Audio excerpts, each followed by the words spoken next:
Indian film industry के लिए 2023 का साल बहुत जबरदस्त साबित हुआ।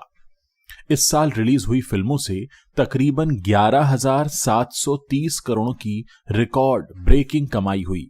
इस साल टॉप 5 फिल्मों ने ही बॉक्स ऑफिस पर 4,386 करोड़ रुपए की कमाई की। इस साल नया ट्रेंड ये देखने को मिला कि एडल्ट सर्टिफिकेट वाली 4 फिल्मों की ही कमाई 1,875 करोड़ रुपए के आसपास रही। एक्टर्स की बात करें तो ये साल शाहरुख खान के लिए बेहद लकी साबित हुआ, जिनकी 3 फिल्में रिलीज हुईं, जिनमें से 2 ब्लॉकबस्टर रही हैं। इसके अलावा सनी देओल ने भी गदर 2 के जरिए धमाकेदार वापसी की। एनिमल ने रणबीर कपूर को यंग सुपरस्टार के तौर पर स्थापित किया। इस फिल्म से बॉबी देओल भी चमके। एक्ट्रेसेस में आलिया भट्ट, दीपिका पादुकोण और कियारा आडवाणी की फिल्में हिट रहीं। आइए आपको बताते हैं कि कोरोना काल के बाद सबसे ज्यादा कमाई कैसे हुई।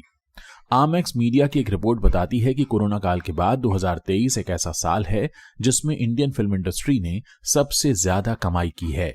2022 में बॉक्स ऑफिस पर 10,637 रुपीस का कलेक्शन हुआ था, जबकि 2023 में यह आंकड़ा 1,093 करोड़ रुपीस बढ़कर यानी करीब 11,730 करोड़ रुपए हो गया।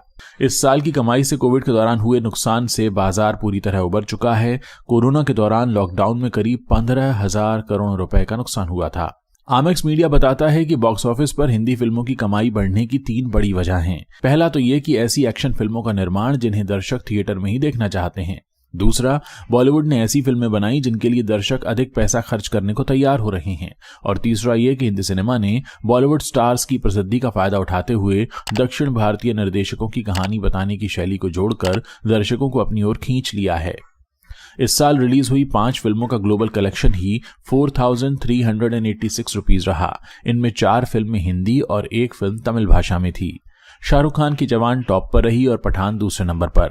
रणबीर स्टारर एनिमल तीसरे नंबर पर रही। सनी की गदर 2 चौथे नंबर पर और विजय स्टारर लियो 5वीं सबसे ज्यादा कमाई करने वाली फिल्म रही। टॉप 5 फिल्मों के कलेक्शन की अगर बात करें तो जवान ने 1,143 करोड़ रुपीस का कलेक्शन किया। पठान ने 1,050 करोड़ रुपीस का कलेक्शन। एनिमल 881 करोड़ के आसपास है। गदर 2 691 करोड़ रुपीस और लियो 620 करोड़ रुपीस। पिछले साल तक 300 करोड़ के क्लब में किसी फिल्म का पहुंचना बहुत बड़ी बात मानी जाती थी, लेकिन अब यह पैमाना बदल चुका है। अब 500 करोड़ के क्लब में पहुंचने वाली फिल्मों का ट्रेंड चल निकला है। इस साल 6 ऐसी फिल्में रही हैं जिनका कलेक्शन 500 करोड़ का आंकड़ा पार कर गया। इनमें जवान, पठान, एनिमल, गदर 2, लियो और जेलर जैसी फिल्में शामिल हैं। सालार इस क्लब में पहुंचने वाली 7वीं फिल्म होगी जिसने 3 दिनों में 400 करोड़ रुपए का कलेक्शन कर लिया था। ये 22 दिसंबर को रिलीज हुई थी।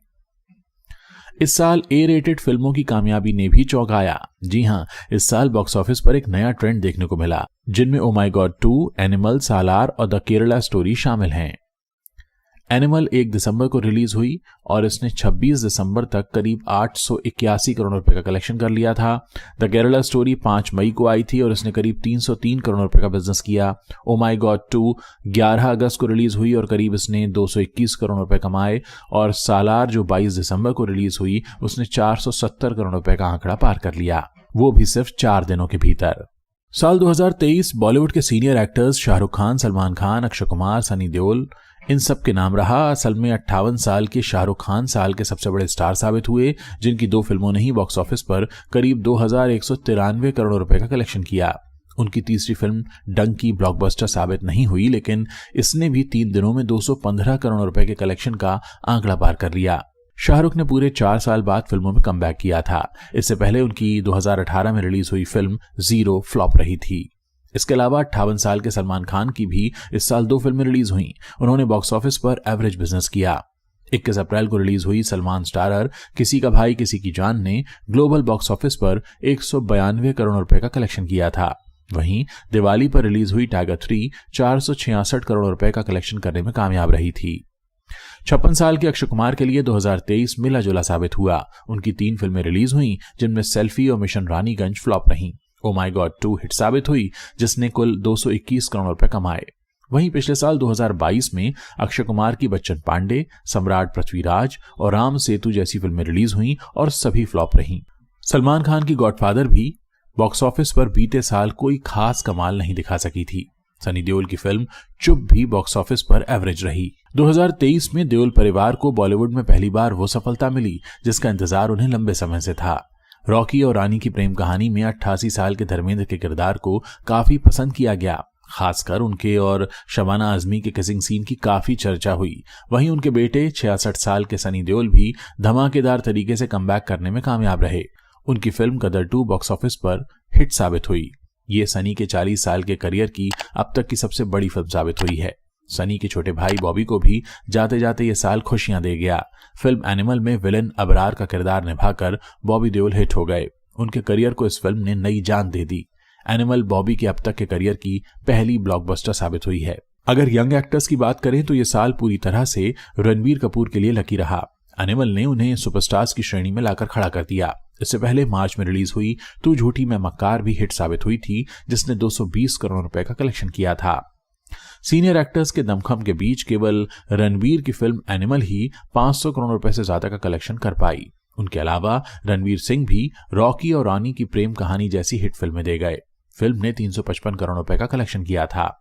विकी कौशल के लिए भी यह साल काफी अच्छा रहा। उनकी 2 फिल्में 100 करोड़ रुपए से ज्यादा का कलेक्शन करने में कामयाब रहीं। 2 जून को रिलीज हुई फिल्म जरा हटके जरा बचके ने 115 करोड़ रुपए का कलेक्शन किया। वहीं 1 दिसंबर को आई सैम बहादुर भी अब तक 109 करोड़ रुपए की कमाई कर चुकी है। रणबीर और विकी के अलावा कार्तिक आर्यन भी एक हिट देने में कामयाब रहे।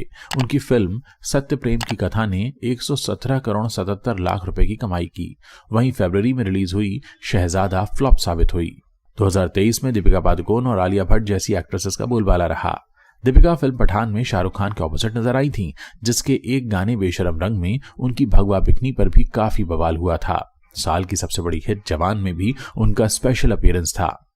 मां बनने के बाद आलिया भट्ट रॉकी और रानी की प्रेम कहानी में नजर आई, जो कि हिट रही। इसके अलावा उन्हें Hollywood movie heart of stone में भी देखा गया।